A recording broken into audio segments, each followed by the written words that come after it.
अस्सलाम वालेकुम दोस्तों आज की मेरी वीडियो का टॉपिक है वो कौन सी 6 बातें हैं जो बीवी को अपने खामद से नहीं करनी चाहिए।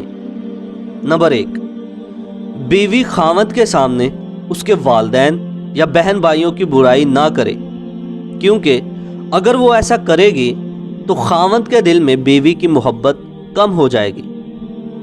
नंबर 2, खामद अगर बीवी को किसी जायज़ काम के करने का हुक्म दे तो बीवी इनकार ना करे।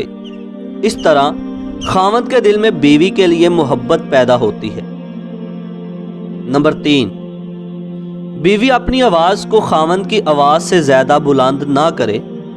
ऐसा करने से खामद के दिल में बीवी के लिए मोहब्बत कम हो जाती है।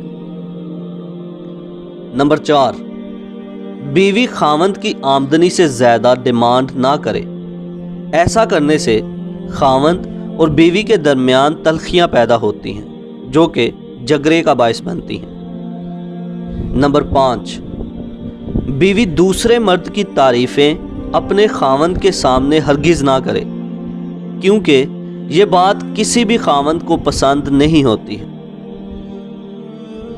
नंबर 6, बीवी अपने खामद को बेइज्जत ना करे बल्कि उसको इज्जत दे, ताकि वो भी अपनी बीवी को इज्जत और प्यार दे सके। तो दोस्तों ये कुछ 6 बातें थी जो बीवी को अपने खामद से हरगिज़ नहीं करनी चाहिए। तो इसी के साथ आज की वीडियो का इख्तिताम होता है। मिलते हैं एक नई वीडियो के साथ, तब तक के लिए अपने अजीज़ों अकारब का ख्याल रखिएगा। अल्लाह हाफिज़।